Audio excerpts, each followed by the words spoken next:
We now move to a highly anticipated segment of today's seminar, a thought-provoking panel discussion on the central theme of the day. This session will delve into critical perspectives on cybersecurity, infrastructure protection, and the evolving digital threats to Indian trade and industry.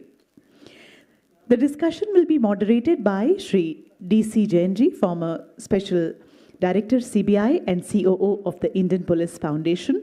Joining him on the panel are our three eminent experts who we've just heard. Lieutenant General Dr. Rajesh Pant ji, Shri Navin, Kumar Singh ji and Dr. Vijay.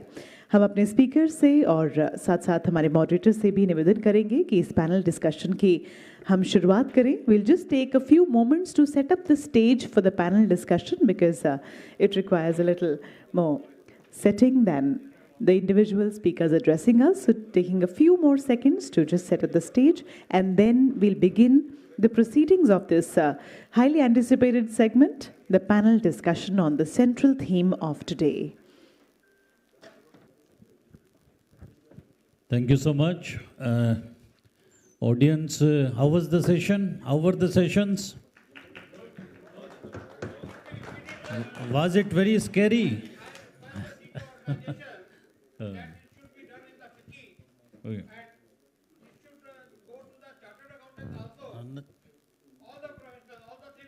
Thank you. Thank you so much. In fact, I think I don't have enough words to say thanks to the three speakers. They gave wonderful presentations, very educative, very informative. And for most of us, I think it was a kind of eye-opener. We didn't know a lot of things, how vulnerable we all are. As Dr. Rai in the end said, like, am I safe? So none appears to be safe. So thank you so much, Navin. Thank you so much, General Pant. And thank you, Dr. Rai, for making such wonderful presentation. And I think we are all hugely benefited. Because of the paucity of time, actually, I think we will just have a quick round of few questions only. And then if there's anything from the audience they need to know or they want to ask, then perhaps, maybe if time permits, one or two questions we can take from the audience also. So I will start with Navin, who spoke on the threat of info stealers.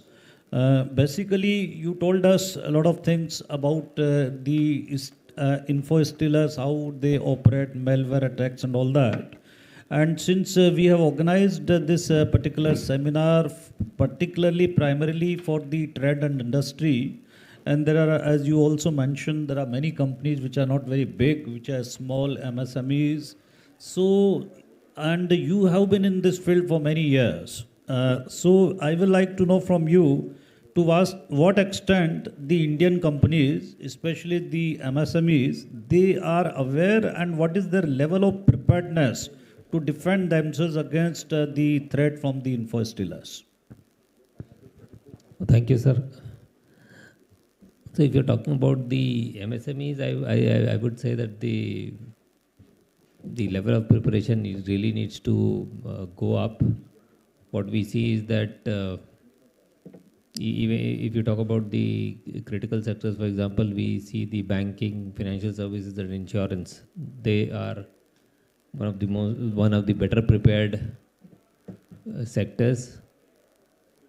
But in the medium, small and micro enterprises sector, since their focus is not on this aspect, so they really need to work a lot. In fact, I covered in my slide as to what are the gaps. But I think the most important thing which they need to focus on is to realize that they need to take care of the cybersecurity. And I think the best way to move forward is to think about it when they are actually procuring new systems and when they are acquiring new capabilities. That is the time when you can think about how to also incorporate security, because there the incremental cost of security is less. And the other thing which they need to have is to have people who are well aware of the cybersecurity related threats and how to handle them. So at least having those kind of a vertical is something which can actually help them move forward, sir. Thank you. Then I'll now like to move on to Lieutenant General Pant. Basically, he spoke on the importance of public-private partnership, and he himself is the chairperson of one such organization, like he mentioned, Cybersecurity Association of India. So we are holding this seminar in the auditorium of PSD Chambers of Commerce and Industry.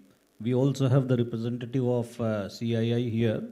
So sir, I want to know from you, what role these intermediaries like the CII, the PSD, CCI, they have particularly for promoting these best practices which I think the industry or everyone has been facing, and how they can play their role as facilitators or intermediaries to spread cyber awareness, and to kind of, particularly you also mentioned about sharing of threat intelligence, and there are many other dimensions you spoke about. So I would particularly like to know from you the role that these intermediaries can play in the theme of today. Thank you, Dharamji, for that question. Before I answer your specific question, I just want to say that this seminar should not end on a negative note, that we have scared you, that, are you safe and things like that. It has to end on a positive note. It's like driving a car. अब आप बोलें car मत चलाओ, accident हो जाएगा. There are safety features. There are brakes. It depends on the rules that you follow. So this is a great advantage that we've got. We don't have to go to the bank today. सब कुछ pocket में हो रहा है. So just a few safety measures have to be taken, and the advantages of technology have to be appreciated. That is the note I want to end on. So coming to your specific question now, what can industry associations do? What they do for all the other aspects of governance. First is policy advocacy. And just for the information of everyone, our present cybersecurity policy is of 2013 vintage. That is the National Cybersecurity Policy of India, 2013. In 2019, a task force was created by the government to create a new cybersecurity strategy. Because 10-12 saal mein, everything has changed. There was no ransomware, no crypto. So I was the chairperson of that task force. We had members from about 14 ministries. We took public consultations. There is a draft now, which may come out very soon, let's say, depending upon the clearance from the cabinet and all. So this is one of the aspects. What should be our national cybersecurity strategy? Because as Dr. Vijay also mentioned, the first concept is whole of a nation approach. That is the first concept. We are now protecting national cyberspace. Second concept is something called CBDR.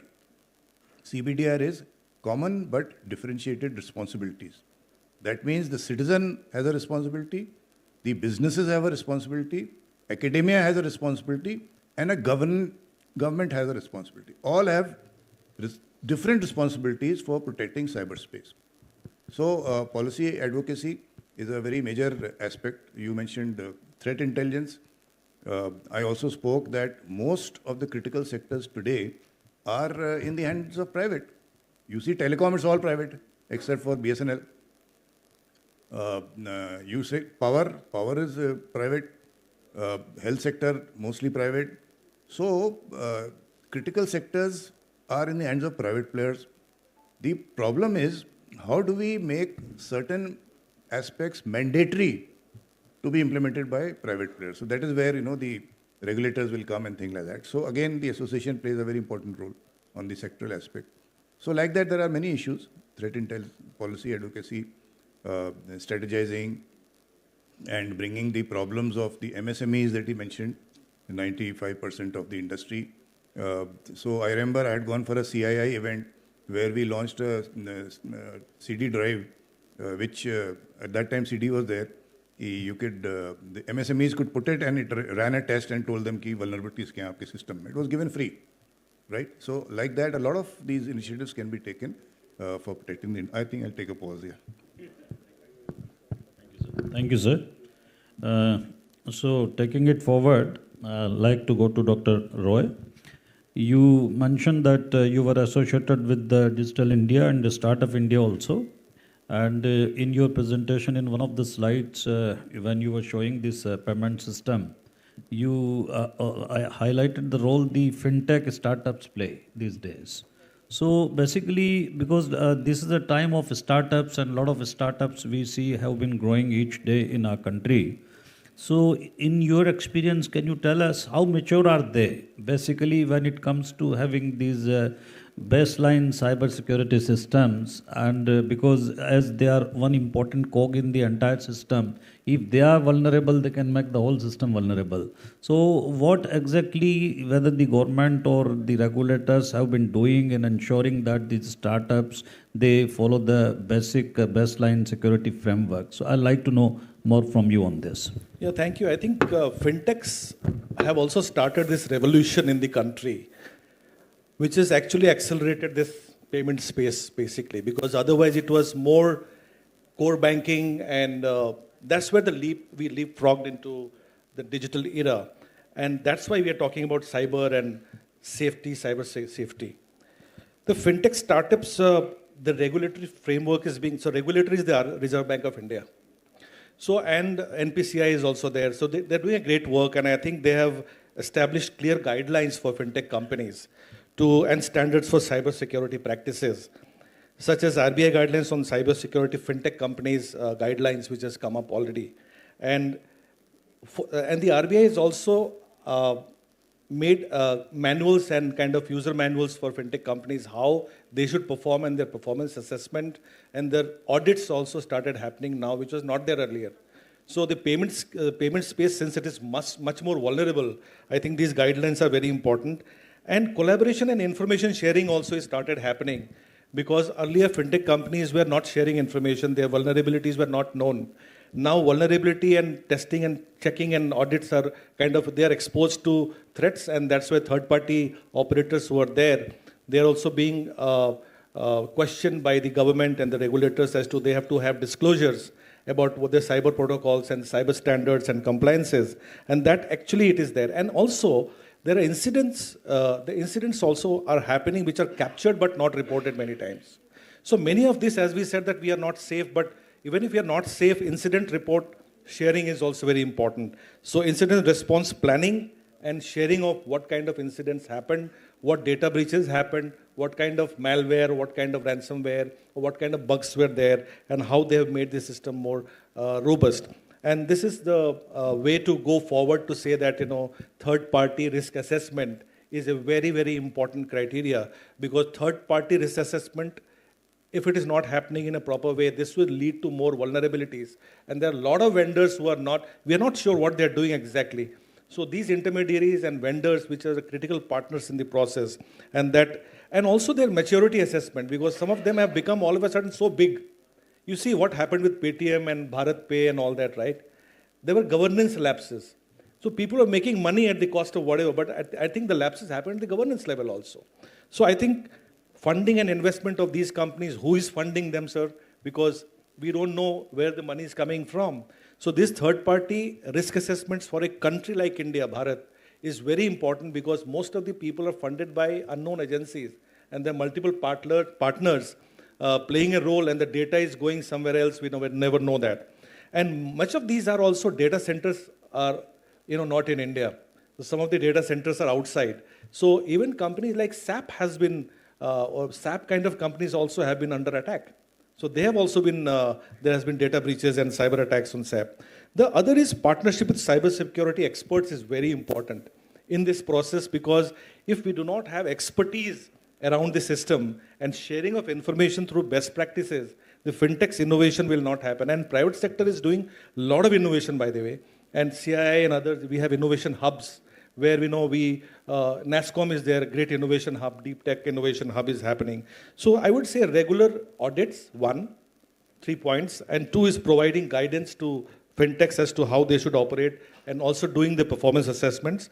And last point, which should be a very important point, is enforcing huge penalties.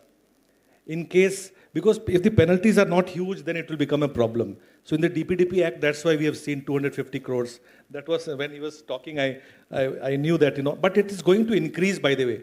It can be 4%, 5% of the entire revenue of the company, by the way. So look at if billion-dollar companies are operating 4, 5% means a lot of things. Depending upon that is only an indicator that, the penalties and fines will be increasing day by day because the complexities are also increasing. So fintechs are great facilitators and great enablers, but I think we need to have guardrails to see that, our third-party people and fintech companies are also enabled, and we know where exactly the loopholes are, vulnerabilities are, so that we can together make a collective progress in making our country and our payment systems more safe and secure. Thank you. I think we can have one more quick next round of questions. Again, coming back to Navin, you gave a detailed exposition as far as the threat from invoice stealers are concerned. But I think people sitting here would also be, or rather who are with us online, they would also be interested in knowing what are the other important threats other than the invoice stealers that the people from the trade and industry need to be aware about. So I think I covered it in one of my slides where I also told that the invoice stealers is at the base of these things. But I think the other most important attacks which now everyone, including the citizens and the industries, need to be aware of is the social engineering attacks, which we call as the phishing attacks or the spear phishing attacks. Spear phishing attack is like more targeted kind of a phishing where they know a lot of details about you and they can craft and send you a mail or a message which you actually take it to be more genuine, and you click it and you start getting infected. In fact, most of these studies across the world still say that phishing remains the most important attack vector. Attack vector means the mode through which the malwares are basically injected into your system. So if we can raise the phishing awareness of the employees and the entities, and that is one method which can actually help you in improving your security like anything, because apart from phishing, the other attack modes to enter your systems have a relatively high entry barrier, in the sense that the attackers then have to be very skilled and they have to have really high quality knowledge of vulnerabilities and exploits to exploit those vulnerabilities. So social engineering attacks and phishing remains something which we need to be careful about. The other thing which we need to worry about, I think, is the ransomware attacks, because unlike info stealers where they are stealing things and maybe not you, your partners get affected, or maybe they are not able to get the real data which you want. But in the ransomware case, your entire systems gets disrupted. You can't even do your service. Your business gets stopped, and it immediately comes into the public domain. There's no way you can hire if you're basically servicing clients and all. And the ransomware attacks over the last 3-4 years is the one which has really increased a lot, and it has basically infected entities across sectors. Even in the Western worlds, the health sector and all, they have been rapidly affected. And in the ransomware, they will basically steal your data and then keep it and then encrypt your thing and then ask for ransom. If you don't pay it, then they will leak your data. They will give you adverse publicity. So those double and triple extortion techniques are also which are there. And for that, I think apart from putting a lot of controls and everything, I think what is important is that we should be able to build our systems afresh. So that kind of a resilience needs to be built up, and for that proper backup and drills where you can restore your system from backups. That we found is the most effective way to recover from ransomware. So that is something I think which needs to be worried about and taken care of. So those two I think should be the most prominent, and they should be proving to be the most effective ones, sir. Thank you, Navin. I think we can take questions from the audience. Yes, sir. Can someone please give the mic? Sir, I am known as Professor N.K. Goyal. I am president with Dr. Pant. but known as chairman of telecom technology. I wear a 6G tag also. My problem is most of the technologies are coming from US, Google, Internet, Yahoo, everything whatever you say. और हम technology में बहुत ज़्यादा world में advance होते रहते हैं. Safest way US ने आज भी क्या कर रखा है कि जो एयरपोर्ट्स हैं वहाँ पर विंडो 95 यूज़ करते हैं, फ्लॉपी डिस्क के डाटा ट्रांसफ़र करते हैं. उनकी स्टेटमेंट है ऑफिशियली कि हमारे पास फंड्स नहीं है अपग्रेड करने के 2030 तक. उन्होंने आने वाले 5 साल तक सेफ रखा हुआ है. That is a one problem. हर आदमी कहता है अलर्ट रहो, अवेयर रहो. पंत साहब हमसे एग्जाम्पल देते हैं कार का. मैंने कभी आज तक कहा नहीं, आज कह रहा हूँ. सर कार में सेफ्टी प्रोविज़न कार वाला दे रहा है, एयर बैग दे रहा है, ब्रेक दे रहा है. यहाँ टेक्नोलॉजी कोई और दे रहा है, safety provision cyber security experts दे रहे हैं. Thank you. क्वेश्चन क्या है? सर क्वेश्चन नहीं है, इन्फॉर्मेशन है, सिर्फ ऑब्जर्वेशन है. नहीं, ऑब्जर्वेशन.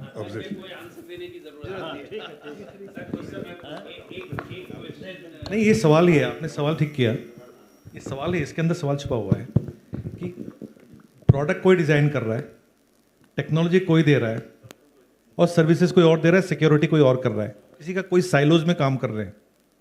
बट आपको पता होना चाहिए कि आज की डेट में अब तो कार ही नहीं रही. अब तो कोई भी आदमी, मोबाइल कंपनी भी कार बनाना शुरू कर रही है, Xiaomi जैसी कंपनी, जापान. अब तो सब कुछ बिल्कुल बहुत खिलौने जैसा है, बिल्कुल मोटर है और क्या उसके अंदर कुछ है नहीं. तो now car is becoming technology only now. So it's becoming technology driven. अब बहुत सारी चीज़ें टेक्नोलॉजी ड्रिवन होने वाली हैं बिकॉज इट्स जस्ट एक डब्बा है ऊपर से, बाकी सारे तो टेक्नोलॉजी पे चल रहा है. सो सैटेलाइट ड्रिवन ऑटोनोमस कार्स हमने टेस्ट किया सर गूगल का, एंड हमारा एक सिस्टम उसमें काम कर रहा था जिसमें हम कह रहे थे पेडेस्ट्रियंस. जब ऑटोनोमस कार चेक कर रहे थे हम, तो हमारी एक टेक्नोलॉजी, AI बेस्ड टेक्नोलॉजी को कहा कि हम किसी ह्यूमन एलिमेंट को अगर रोड क्रॉस कर रहा है तो गाड़ी रुकेगी या नहीं रुकेगी. उस समय तक वो टेस्टिंग हुआ नहीं था.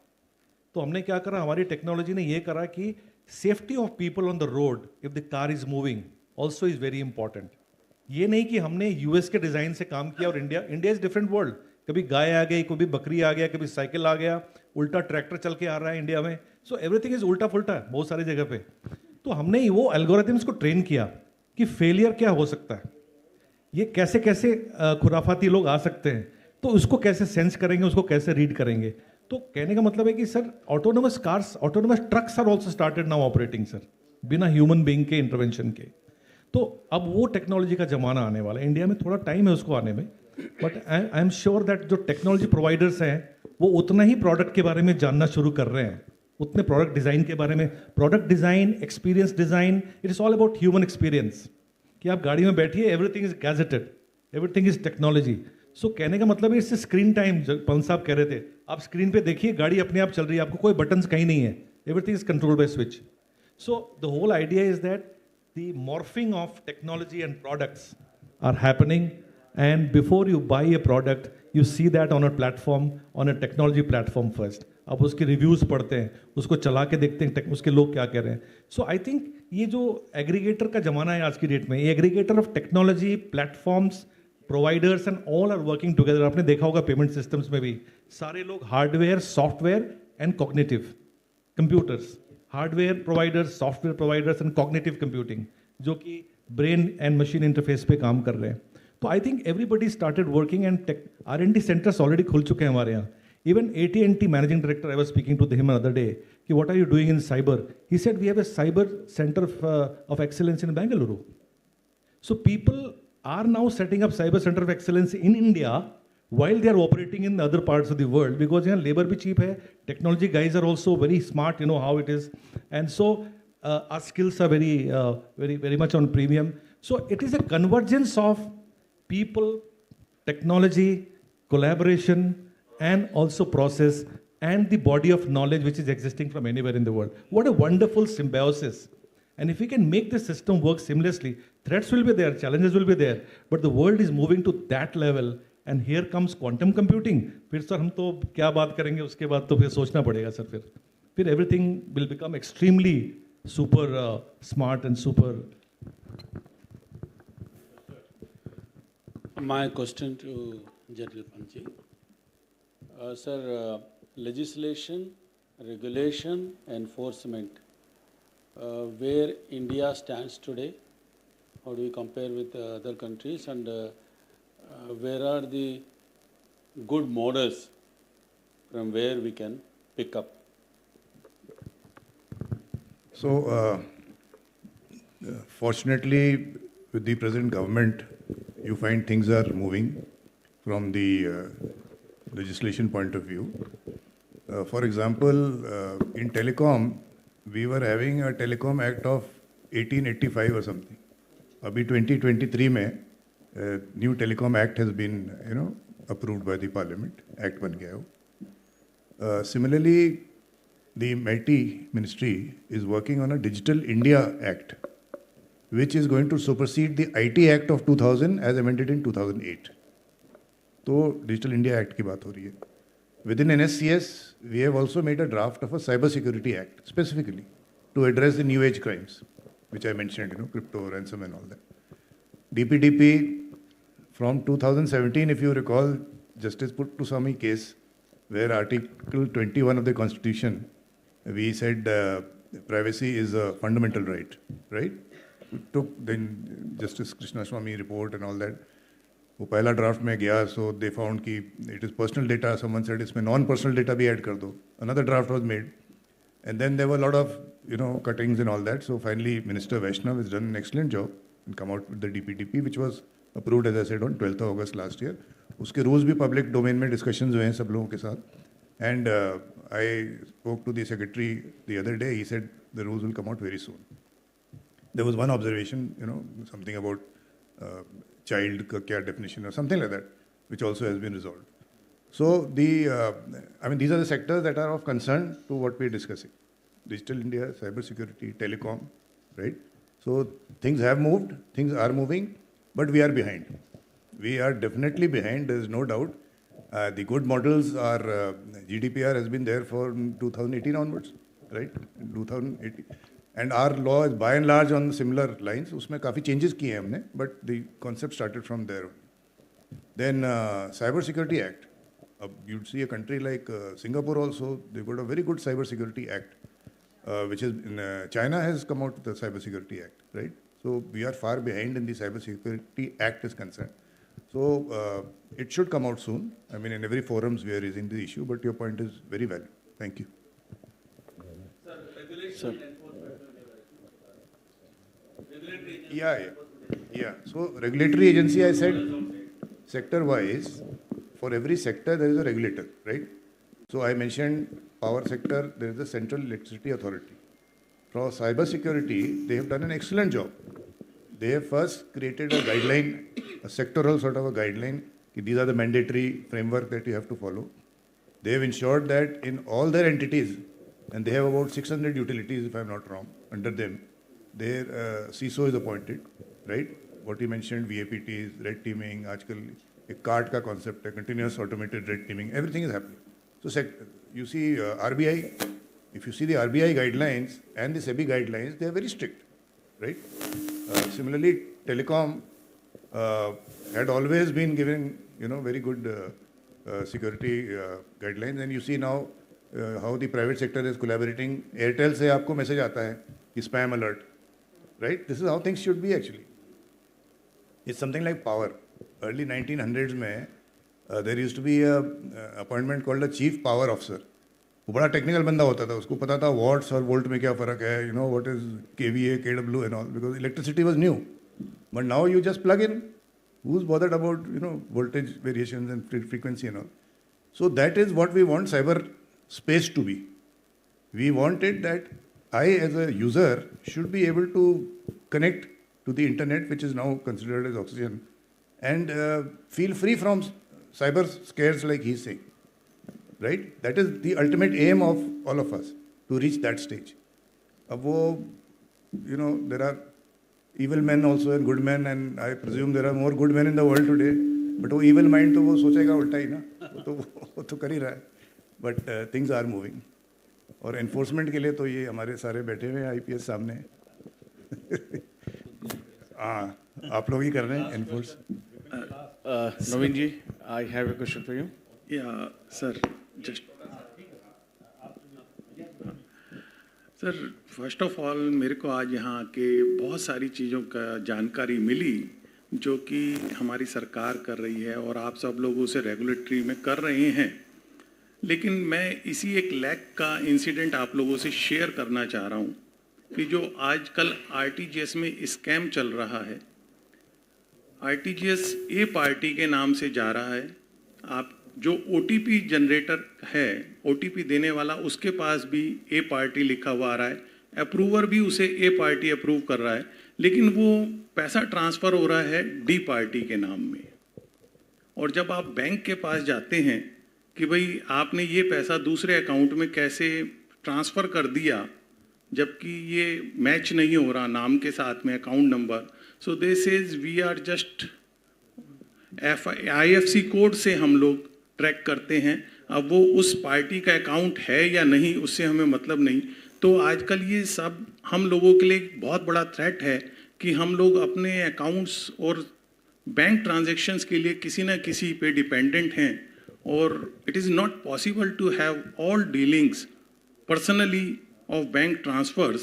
So this is a big challenge because the person who is creating the RTGS, he just do one thing, he put the IFC code and account number of the second person and party shows names is A. So how we can prevent from this fraud? This is my question. Multi-factor authentication systems. No, it's a multi-factor authentication is there. One is feeder, one is approver, and after that you will get the OTP. I know this has happened to one of my drivers, known drivers, the other day, right? And he told me that, sir, हमें किसी ने emotional blackmail किया कि मेरी mother को ले जाइए, आप hospital छोड़ दीजिए, you know all that. नहीं sir, you could not. But कैसे RTGS के through हुआ है? RTGS के through हुआ है और इसके अंदर कोई भी लैक नहीं है। जो फीडर है, फीडर ने सबसे ज्यादा जो प्रॉपर चैनल है उसके थ्रू प्रॉपर चैनल के थ्रू हुआ है। लेकिन यहाँ पॉइंट क्या है कि जो फीडर है आपका, जो आरटीजीएस फीड कर रहा है, उसने नाम डाला ए पार्टी का और अकाउंट नंबर डाल दिया अपना। तो यहाँ से जो अप्रूवर है उसके पास स्क्रीन पे जा रहा है ए पार्टी, और जो ओटीपी जिसने जहाँ पे आ रहा है मैसेज में भी ए पार्टी का नाम आ रहा है और पैसा जा रहा है थर्ड पार्टी को।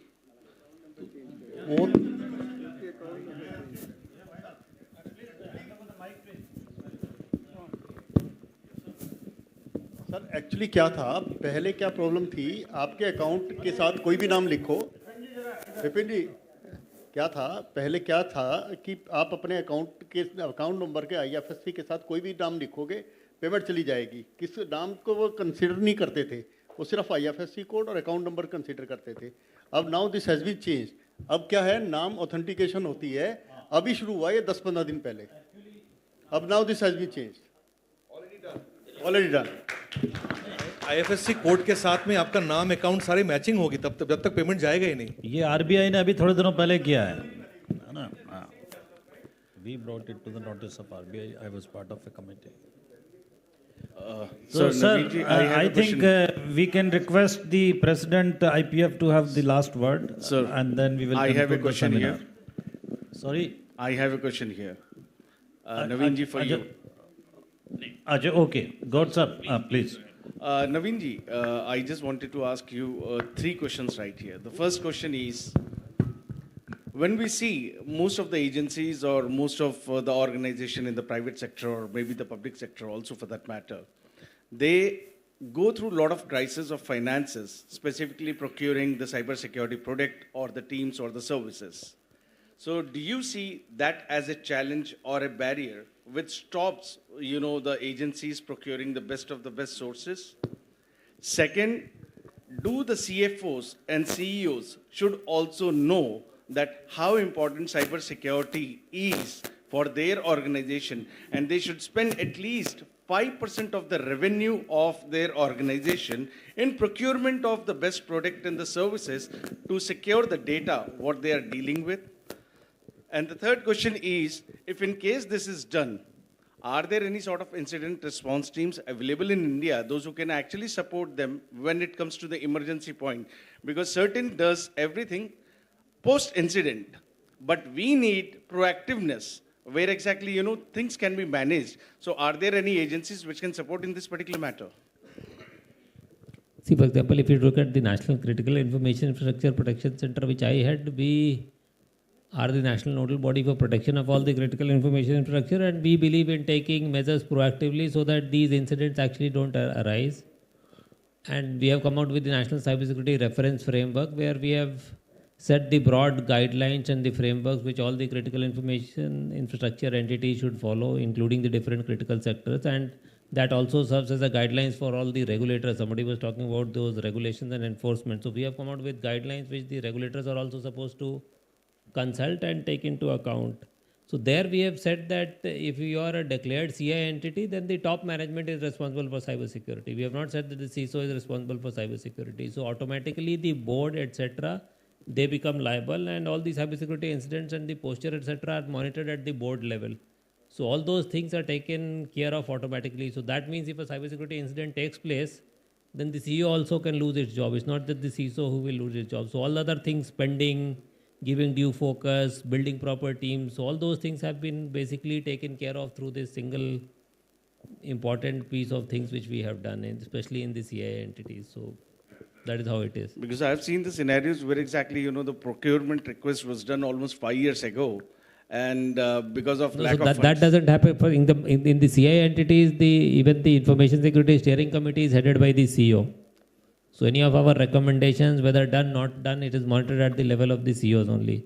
We have now come out with KPIs for all the cybersecurity processes, etc. The KPIs are also supposed to be monitored by the board and also. So we have made a quantum shift in that direction, and that will take care of the things. Okay, thank you.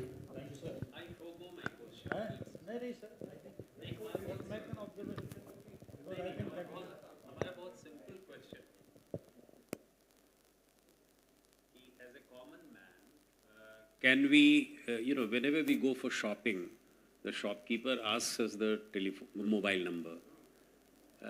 What is the threat in that?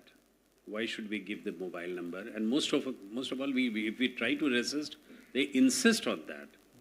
So data harvesting या जो भी आप कह लें, उससे हमें क्या खतरा है? I just want to know that. This is number one. Number two, recently I had gone abroad. I was traveling in another country. And I found कि मेरा क्रेडिट कार्ड बिना किसी पिन कोड के ही उन्होंने पेमेंट ले लिया.